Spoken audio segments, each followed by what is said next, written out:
Bienvenidos a Club de Prensa en NTN 24. Transmitimos desde Washington, a 3 cuadras de la Casa Blanca. Al final de este programa, recuérdenlo siempre, lo pueden encontrar completo o por apartes en nuestra página de Facebook o por nuestra cuenta de Twitter. Y el audio, el podcast, lo pueden escuchar en SoundCloud. Les doy la bienvenida a las invitadas a este programa. En primer lugar, la corresponsal de Radio Programas del Perú, María Luisa Rosell. Bienvenida a esta mesa como siempre. Hola, Juan Carlos. María Peña, corresponsal de La Opinión de Los Ángeles. Bienvenida también. Muy buenos días, gracias. Y Moni Jensen, analista política del Club de Prensa, bienvenida a esta casa. Gracias. Y el primer asunto, María Luisa, tiene que ver con el Perú, un país donde hay elecciones presidenciales, la primera vuelta el próximo 10 de abril. Ahí se va a escoger quién va a reemplazar, quién va a suceder al presidente Ollanta Humala. En las encuestas aparece en primer lugar Keiko Fujimori, la hija del expresidente Alberto Fujimori, seguida por Julio Guzmán, y hay otros candidatos como Pedro Pablo Kuczynski. Repito, es la primera vuelta de las elecciones presidenciales. La segunda, si ninguno obtiene más de la mitad de los votos, sería a principios de junio, en la primera semana de junio. Pero la noticia tiene que ver con Ollanta Humala, el actual presidente, el presidente saliente, y con el escándalo de una serie de sobornos en el Brasil, especialmente relacionados con Odebrecht, que es la mayor empresa constructora de Sudamérica, uno de cuyos directivos, Marcelo Odebrecht, está detenido desde mediados del año pasado. Todo ello como consecuencia de una serie de acusaciones de una red de sobornos. Bueno, pues ahora resulta que la prensa brasileña reveló el fin de semana que en un documento interno de Odebrecht, firmado por María Luisa Guimaraes Tavares, quien está vinculada a esa compañía desde 2006, aparece una anotación que dice Proyecto OH, que son las iniciales de Ollanta Humala, y queda claro ahí que se le habrían transferido 4.800 millones de reales, es decir, 3 millones de dólares, aparentemente, al señor Humala. En el Perú ha habido varias cosas llamativas porque Odebrecht está acusada de una serie de irregularidades, por ejemplo, de haber sobrevalorado la carretera interoceánica que va a comunicar al Brasil y al Perú. Y por otro lado está claro que desde que era presidente en el Brasil, Lula da Silva, la inversión de Brasil en el Perú pasó de 50 millones de dólares al año a 600 millones de dólares al año. ¿Hay razón para sospechar tan seriamente de Humala? Bueno, dos cosas. La primera, el presidente ha negado las acusaciones que salen a partir de un informe policial que recoge la prensa brasileña. Pero, por otro lado, no es la primera vez que Odebrecht en particular es cuestionada en el Perú, porque durante el gobierno del presidente Ollanta Humala, Odebrecht ha sido la principal empresa extranjera que ha logrado contratos para hacer obra pública en nuestro país. Por ejemplo, entre el 2012 y el 2014, más de 1.300 millones de dólares en obras públicas fueron adjudicadas a Odebrecht para hacer construcción de carreteras y otro tipo de infraestructura. Además de eso están los cuestionamientos a la sobrevaluación de muchas de esas obras públicas. ¿Por qué siempre ganaba Odebrecht y no otras empresas internacionales o nacionales para la construcción de obras públicas? Es un tema que ha sido largamente cuestionado. No solamente durante el gobierno de Ollanta Humala, también durante el gobierno de Alan García. Odebrecht también fue la principal contratista para obras públicas que se adjudicó básicamente todas las obras públicas en el gobierno de Alan García por un monto muy grande también de varios millones de dólares. Y por otro lado, Petrobras era la principal proveedora de petróleo al Perú durante el gobierno de Alan García. Las dos empresas muy cuestionadas. En el caso particular de esta acusación que parte de la información periodística de medios brasileños, si es que antes el presidente Humala había sido cuestionado por su falta de liderazgo, porque no había llevado adelante las promesas de campaña, esta acusación, si se comprueba efectivamente, porque está en proceso de ser corroborada, si se comprueba efectivamente que las iniciales del presidente Ollanta Humala, esa O y esa H que figuran en ese documento que revelan, como digo una vez más, los medios brasileños, son sus iniciales y que efectivamente él recibió esos 3 millones de dólares, el presidente saliente corre el riesgo de ser acusado formalmente por el Congreso del Perú y probablemente, como ya se escucha de manera muy temprana, pedir incluso la vacancia a su cargo. Creo que es muy temprano para eso todavía. Creo que la información tiene que ser corroborada por la justicia peruana y por la justicia brasileña, pero la acusación de plano, y es una acusación muy seria, ocurre cuando faltan muy pocas semanas para el inicio de las elecciones en el Perú el 10 de abril, ocurre cuando han habido una serie de procesos irregulares durante la campaña electoral, por ejemplo el hecho de que el Jurado Nacional de Elecciones, como discutimos la semana pasada, dijera que uno de los candidatos que tiene el 18%, que es el segundo que va detrás detrás de Keiko Fujimori no tenía posibilidad de seguir adelante, su candidatura había sido observada por la manera como su partido había sido inscrito de manera irregular. Luego el mismo Jurado Nacional de Elecciones dice que el señor sí puede continuar en la carrera y deja a los electores en una especie de desconcierto. Primero nos dicen que no, ahora nos dicen a unas pocas semanas que sí. No queda muy claro si es que Julio Guzmán, que este contendor, va a lograr pasar a la segunda vuelta con Keiko Fujimori. No queda muy claro qué está detrás de esta decisión del Jurado Nacional, es de primero decir no y luego decir sí. Y una vez más confirma lo que muchos de los peruanos sentimos, que es la poca certidumbre, la poca confianza que tenemos en nuestras instituciones públicas en un proceso electoral que desde ya es bastante irregular. Y Julio Guzmán ha pedido que Ollanta Humala, el presidente saliente, no pueda irse del Perú hasta que terminen las investigaciones. No se aclaren estas investigaciones. María Peña. Bueno, yo pienso, escuchando lo que dice María Luisa, de que esto viene a mancillar la imagen de un presidente. Recordemos que cuando ya están en las postrimerías de su mandato, pues quieren sentar un legado, que la gente los recuerde por todas las buenas obras que hicieron, porque mejoró el estándar de vida de los peruanos. Y si se comprueba, como dice María Luisa, esto, pues ya es como que pone en tela de juicio todo lo demás que hizo, porque esto es lo que ya se sabe, o la investigación que sale a la luz. Puede que haya otras situaciones de posibles irregularidades, entonces deja en tela de juicio su presidencia. Munilla. Me llaman la atención varias cosas de esta investigación. En primer lugar, cómo la justicia brasileña tiene un alcance que ya se ha salido del Brasil incluso y ha llegado a tocar a otros países vecinos. Lo segundo son los tentáculos de Odebrecht. Si uno mira la trayectoria que tiene esa gran compañía en América Latina, son los dueños de la infraestructura en la región. Tienen unos proyectos enormes en el Zulia, en Venezuela, en Ecuador, miles de proyectos. En Colombia tienen, creo que 3 o 4 proyectos grandes de infraestructura nuevos que suman más o menos 150 millones de dólares. Proyectos que en este momento también están en entredicho, y es curioso también cómo la justicia brasileña no solamente le ha metido todo el peso de la ley a los corrompidos o a las personas acusadas de corrupción, sino a aquellas empresas que corrompen a los gobiernos. Y si de ser así, yo creo que hay más de un país en América Latina que está preocupado, que está revisando la naturaleza de esos contratos. En el Perú tienen 15.000 trabajadores, la mayoría peruanos, que son empleados de Odebrecht.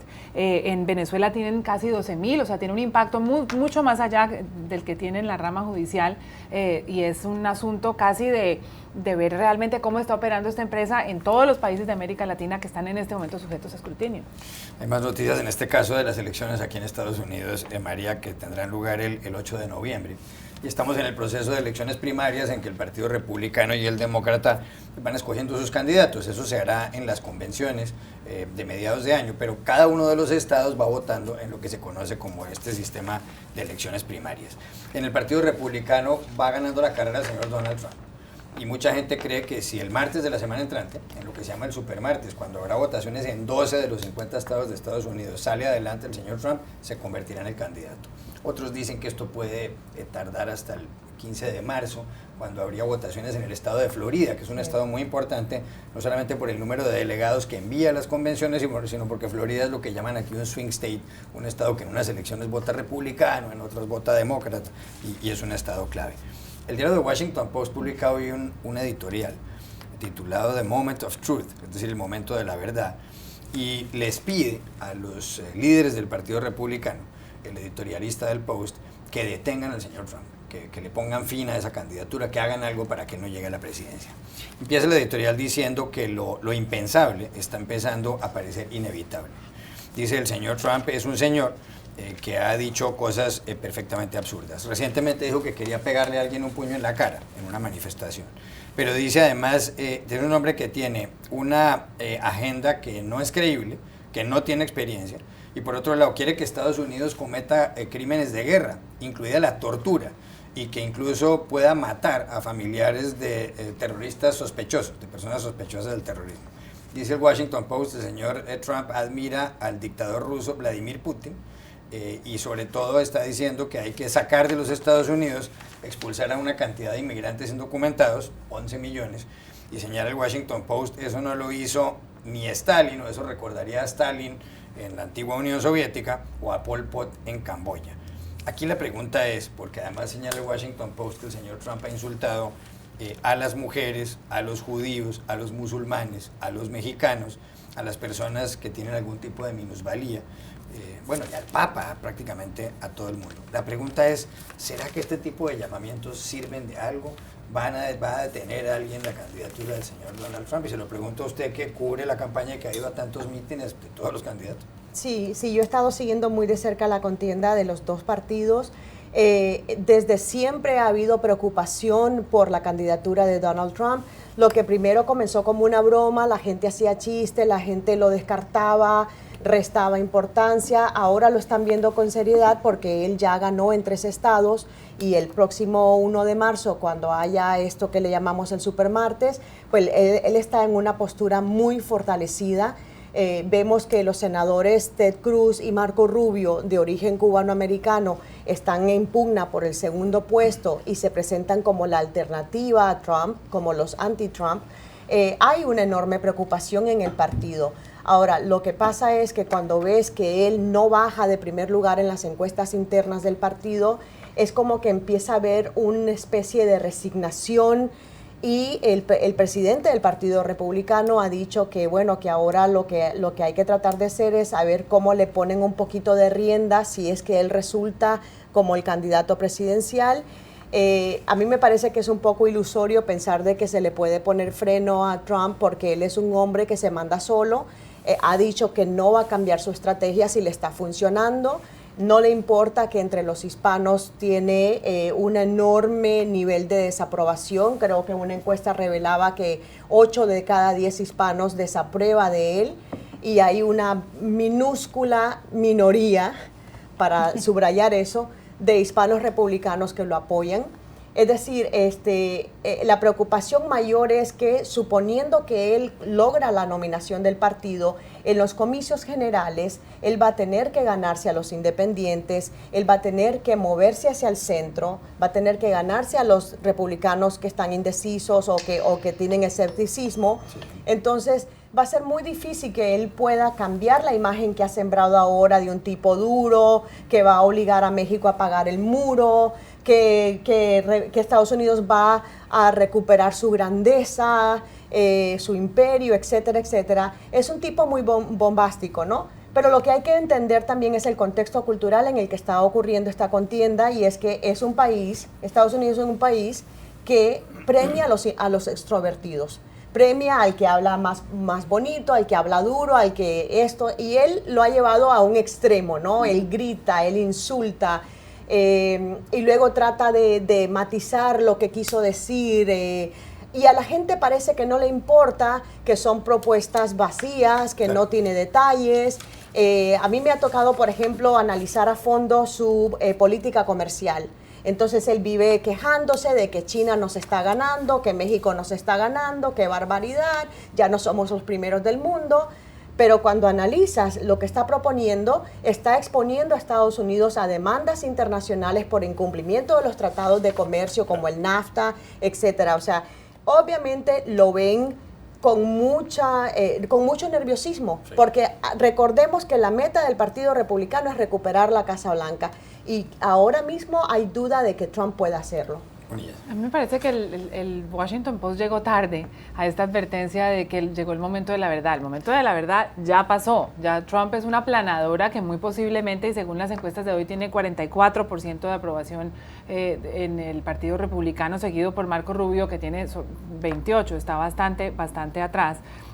Ya realmente es muy difícil detenerlo, y lo que sacan de artillería para detenerlo da risa. Salió hace unas horas Mitt Romney a decir que el señor Trump debería publicar sus impuestos, y Trump inmediatamente dispara con un trumpismo diciendo, claro, yo les muestro después mis impuestos, yo pago muchos impuestos y el gobierno los desperdicia. O sea que todas las críticas las vuelve sí. Una nueva propuesta de campaña, y eso es algo realmente impresionante. Pero lo preocupante para este país no es Trump, ni es solamente el futuro del Partido Republicano, sino que él es un político que le ha dado voz a los racistas, a los clasistas, a los xenófobos, a las personas que tienen como objetivo y como hobby insultar a los demás y ser completamente excluyentes. Es más peligroso el votante que ve en Trump una especie de aval institucional para sus prejuicios que el propio Trump. María Luisa. Yo creo que son acertadas, efectivamente son tardías, pero son acertadas las críticas que hace el Washington Post en su editorial, como las han sido la de los intelectuales y la de los escritores y académicos, incluyendo a Mario Vargas Llosa y a otros en nuestra lengua. Lo que ocurre es que el electorado de Donald Trump no lee los editoriales del Washington Post ni del New York Times. Sin embargo, siguen siendo válidas porque lo que está haciendo el Washington Post es poner sobre aviso a el liderazgo del Partido Republicano, que parece importarle muy poco, pero aún así es importante, que parece importarle muy poco, digo, porque lo que el Partido Republicano lo que quiere es ganar y ganar a toda costa, sin importarle las consecuencias de lo que signifique no solamente para su propio partido, sino para el país. El hecho de que el presidente del Comité Nacional Republicano, el señor Bryce Previous, diga, bueno, lo que importa es ganar, ya de plano te demuestra que no tiene ningún interés en lo que se llaman los valores fundamentales del conservadurismo, en lo que se supone que son las morales y las buenas costumbres. Ya no hablemos de propuestas, sino simplemente de cómo el liderazgo del Partido Republicano sigue permitiendo que Donald Trump use la violencia como un elemento básico de su lenguaje y de su mensaje electoral. Y que además eso le siga redundando en votantes y que siga redundando en 40 y pico % de apoyo de ese porcentaje del electorado que es muy extremista. Yo creo que es válida y en la medida de que los dirigentes del Partido Republicano se den cuenta que eso va a dividir a su partido después de las elecciones de noviembre, probablemente sea muy tarde para que ellos traten de hacer una rectificación. Creo que sí es válida, aunque es tardía la reflexión que hace el Washington A mí lo que me preocupa sí de esto, Juan Carlos, es que recordemos la elección de Mitt Romney en el 2012. Era, claro, no se puede comparar, son dos personas distintas, pero la misma advertencia surgió respecto a los votantes hispanos. Él recomendó la autodeportación y resulta que eso terminó hundiéndolo porque los hispanos no votaron por él. Entonces ahora está la misma advertencia con Trump, vamos a ver qué va a ocurrir. Ya regresamos a Club de Prensa. Volvemos a Club de Prensa en NTN 24. Muni se conoció en las últimas horas una condena aquí en Estados Unidos por $72 millones contra Johnson & Johnson, la compañía más grande en este tipo de productos que pueden ayudar al mantenimiento de las mujeres y de los niños. Todo porque la familia de Jackie Fox, una mujer de 62 años, que murió el año pasado, logró en cierto modo demostrar que esta mujer, que había utilizado, se había echado cerca de sus órganos genitales por décadas, talcos de estos de Johnson & Johnson, falleció de un cáncer de ovario. Demostraron la relación entre, o por lo menos es lo que dice la sentencia, entre los talcos de Johnson & Johnson y el cáncer de ovario. Según los demandantes, hay incluso un memorando interno en Johnson & Johnson que dice que puede haber una relación entre las dos cosas como la hay entre el tabaco y el cáncer de pulmón. Hay un profesor de la Universidad de Harvard, Daniel Kramer, dice que se aumenta en 33% el riesgo de una mujer de contraer un cáncer o de sufrir un cáncer de ovario si usa talcos con frecuencia. Y hay informes adicionales. Por supuesto, lo que señala la familia demandante es que el talco fue un factor que contribuyó a que a esta mujer le diera un cáncer. Se va a abrir la puerta a más demandas de este tipo porque $72 millones ya es una cosa muy genial. Sin duda, y en medio de lo preocupante que resulta que un producto tan inocuo que se asocia también con los bebés sea realmente tan peligroso, es alentador cuando un ciudadano del común le gana a un monstruo como es una gran corporación de Estados Unidos o de cualquier parte del mundo. Estaba mirando una lista en el año 2014 de los productos de uso diario que son más peligrosos, quedaba de primero el talco y se asociaba con el cáncer uterino de las mujeres. Están los maquillajes, los tintes de pelo, la crema dental, pues básicamente todo. María Peña, 30 segundos. Bueno, a mí me parece que está por verse, la empresa seguramente va a contratar un ejército de defensa legal porque sigue negando esto. A mí lo que me llama la atención también es que esto debería también poner los focos sobre la FDA, la agencia que regula los medicamentos en este país, porque también tiene un historial de aprobar medicamentos que luego más adelante salen las pruebas de que en realidad causan daño. María Luisa Rosa. Lo terrible es que la empresa, aparentemente, este consorcio de Johnson & Johnson sabía de los daños y no informó a la gente. El abogado que presenta la querella en los tribunales dice que desde hace entre 30 y 40 años la empresa sabía que había cierto riesgo. El hecho de que se supiera que había cierto riesgo debió informar a la gente sobre los riesgos que eso tenía. Ya regresamos a Club de Prensa. Volvemos a Club de Prensa para despedirnos porque se acabó el tiempo. Gracias María Luisa Rosell por haber estado aquí, María Peña y Moni Jensen, y a ustedes los espero mañana nuevamente en este programa.